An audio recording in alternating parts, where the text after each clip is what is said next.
Di dalam sebuah hadis riwayat Imam Al-Baihaqi, Rasulullah sallallahu alaihi wasallam bersabda apa?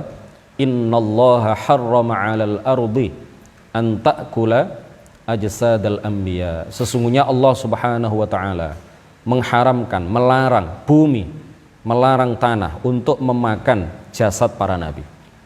Untuk memusnahkan, untuk merusak jasad para nabi. Jadi berdasarkan hadis ini, jasad para nabi itu pasti utuh.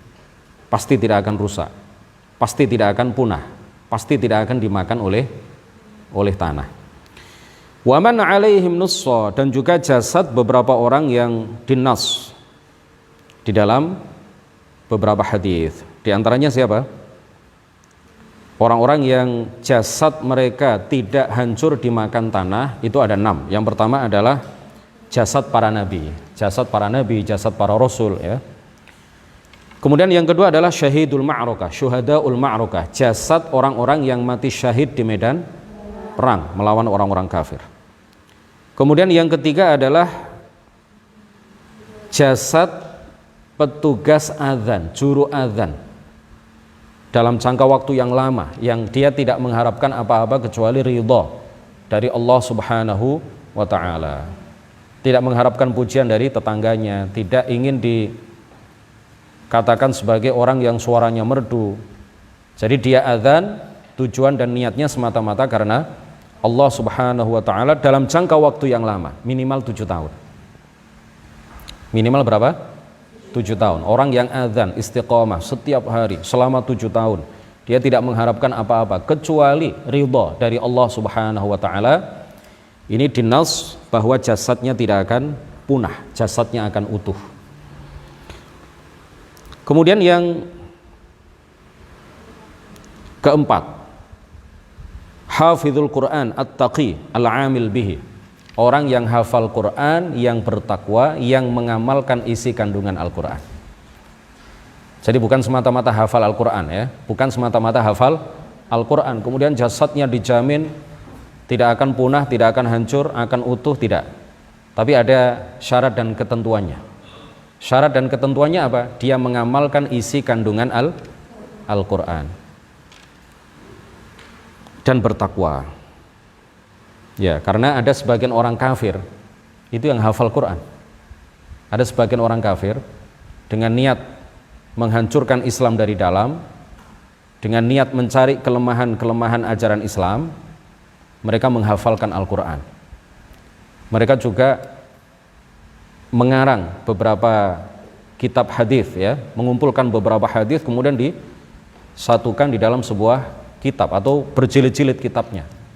Itu dilakukan oleh beberapa orang orientalis. Orientalis itu orang barat, orang Amerika, orang Kanada, orang Inggris, orang Eropa, kafir tetapi ingin mempelajari Islam dengan niat bukan mengokohkan keimanan, bukan dengan niat berkhidmat kepada Islam, tetapi niatnya apa? Mencari kelemahan Islam, mencari di mana kelemahan Islam. Dipelajari Islam bukan untuk menguatkan Islam dan menguatkan keimanan mereka, karena mereka bukan orang yang beriman, tetapi niatnya apa?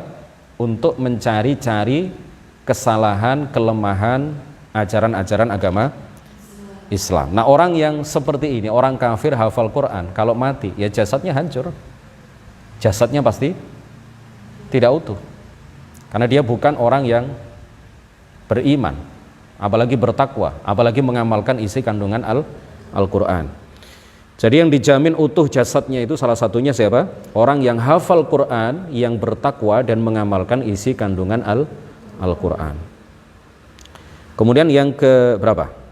Yang kelima adalah al-alim at-taqi al-muhtasib, orang yang ahli ilmu, ulama ahli ilmu, yang mengamalkan ilmunya, artinya yang bertakwa, dan dia tidak mengharapkan apa-apa ketika belajar dan mengajarkan ilmu kecuali ridha dari Allah Subhanahu wa ta'ala.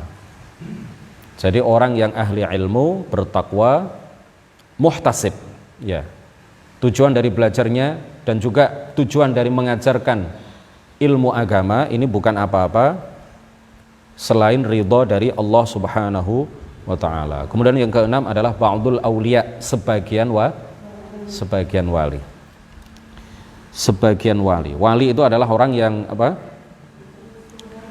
Minimal tahap pertama, tahap paling awal untuk meraih derajat kewalian itu adalah mempelajari ilmu agama yang fardhu ain. Minimal ilmu agama yang fardhu ain, kemudian diamalkan. Ya, artinya orang yang melakukan semua kewajiban, meninggalkan semua yang diharamkan, kemudian dia rutin di dalam melakukan perkara sunnah walaupun hanya satu macam, walaupun hanya satu jenis perkara sunnah. Apa? Melakukan semua kewajiban, meninggalkan semua yang diharamkan, kemudian rutin mengamalkan perkara sunnah walaupun hanya satu jenis, maka satu macam, maka dia disebut sebagai wali min auliyaillah, waline Gusti Allah Subhanahu wa ta'ala.